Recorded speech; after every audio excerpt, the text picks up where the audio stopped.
한일 관계는 역사 갈등으로 사실상 동결에 가까울 만큼 타협점을 찾지 못했습니다. 특히 현 일본 정부가 극우 스펙트럼을 강하게 보이는 만큼 시민들 사이에서도 한국이 옳다고 주장하는 의견은 보기가 매우 드문데요. 그러나 일본 내 시민단체 활동가들은 극우 세력들의 방해에도 포기하지 않았습니다. 지난해 극우 단체로부터 수차례 방해를 받아 결국 전시가 연기됐습니다. 여러분들이 자유롭게 감상할 수 있는 권리를 올해는 반드시 실현하겠습니다. 일본 시민단체 활동가 등으로 구성된 표현의 부자유전 도쿄실행위원회는 15일 오후 온라인을 통해 평화의 소녀상이 포함된 표현의 부자유전 전시를 위한 크라우드 펀딩을 진행하고 있다며 참여를 호소했습니다. 크라우드 펀딩은 불특정 다수의 소액 투자자로부터 자금을 모으는 방식을 말합니다.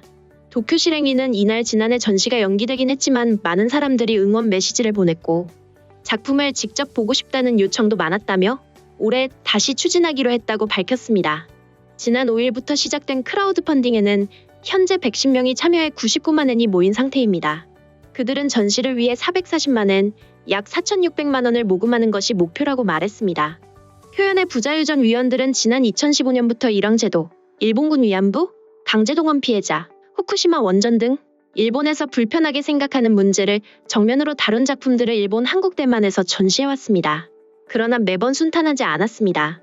2019년엔 일본 나고야에서 진행된 국제예술행사 아이치 트리엔날레 기획전의 평화의 소녀상이 출품됐으나 우익들의 협박으로 사흘 만에 전시가 중단되는 일도 발생했습니다.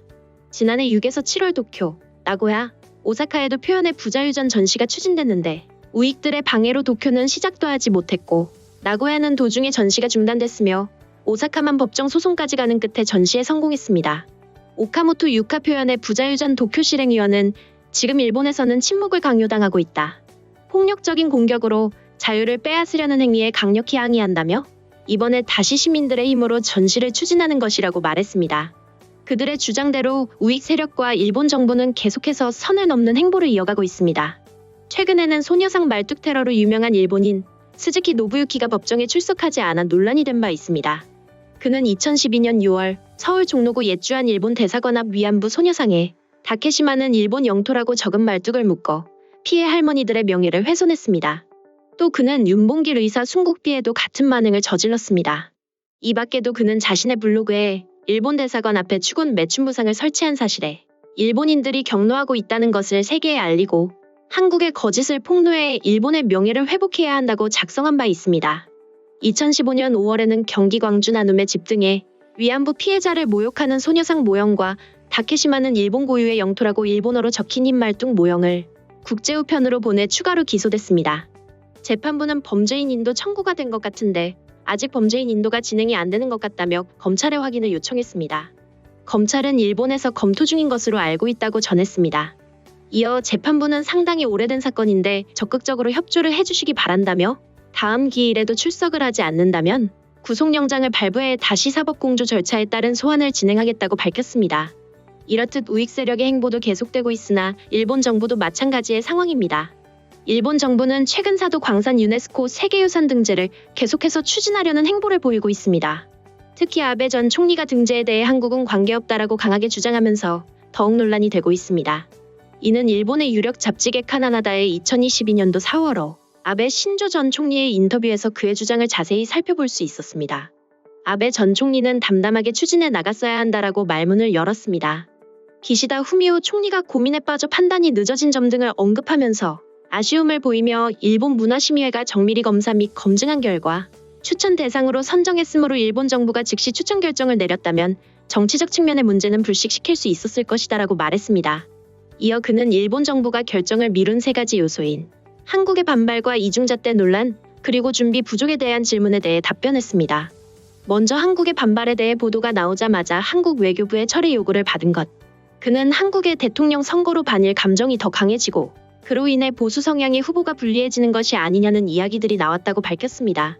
그리고 애초에 일련의 결정은 일본 정부가 문화유산으로 추천할 것인지의 판단이며 한국의 사정은 우리와 관계가 없다.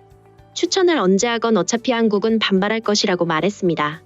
다음으로 이중잣대에 대해서는 2015년 중국이 난징 대학살의 기록을 세계의 기억에 등록 신청을 한 것을 이야기하면서 결국 세계의 기억으로 등록이 되었다며 일본은 중국 측에 자료 등의 공개를 요청했으나 아직 응답받지 못했다고 밝혔습니다. 그리고 난징 사건과 종군 위안부 문제는 가해국과 피해국이 존재하는 구조로 이어져 있다고 말하면서 만약 이러한 구도의 유산이 이어서 인정된다면 유럽의 각국이 홀로코스트에 가담한 또는 아프리카의 제국가들이 열강의 식민 지배하에서 겪은 혹독한 과거도 세계의 기억으로 등록되는 활동이 가속화될 것이라고 말했습니다. 그러면서 이는 징후의 재생산으로 이어질 위험성을 내포하고 있다며 그러한 관점에서 피고석에 앉게 될 국가도 역시 해명할 기회가 주어져야 되는 것이고 관계국들이 최종 합의를 봐야 한다는 새로운 규칙을 일본이 제안했었고 이것이 승낙된 후 작성된 사례를 밝혔습니다. 그리고 현재는 가맹국이 구성하는 집행위원회가 등록을 말소시킬 수 있는 새로운 규칙에 대해 논의 중에 있다라고 말했습니다. 마지막으로 준비 부족에 대해서는 앞서 언급한 것과 같이 일본은 이중잣대를 휘두르는 것이 아님을 당당히 말해야 한다라면서 기시다 후미오 총리와 외무성에게도 그렇게 전했다고 밝혔습니다. 그리고 이런 상황에서도 주저하는 나이브함이 일본 외교의 약점이라고 생각한다면서 이는 제 자신이 전개할 당시부터 느껴온 바라고 말했습니다.